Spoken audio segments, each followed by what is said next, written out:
İqtisadiyyat Nazirinin birinci müavini Elnur Əliyev Balakənd şəhərində Şəki-Zaqatala iqtisadi rayonunda fəaliyyət göstərən sahibkarlarla görüş keçirib. Bildirilib ki, regionların, o cümlədən Şəki-Zaqatala iqtisadi rayonunun mövcud potensialından daha səmərəli istifadə olunması, xüsusilə kənd təsərrüfatı məhsullarının emalı və ixrac yönümlü istehsalın genişləndirilməsi iqtisadi inkişafa mühüm töhfə verə bilər.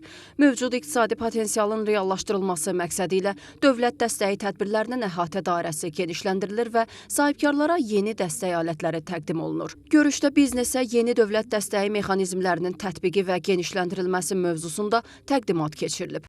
Görüşdə sahibkarların fikirləri dinlənilib, onları maraqlandıran suallar cavablandırılıb. Balakənd rayon İcra Hakimiyyətinin başçısı Natiq Ağayev regionun inkişaf etdirilməsi məqsədi ilə dövlət tərəfindən sahibkarlara mühüm dəstək göstərildiyini vurğulayıb, bu baxımdan yeni mexanizmlərin və belə görüşlərin önəmini qeyd edib.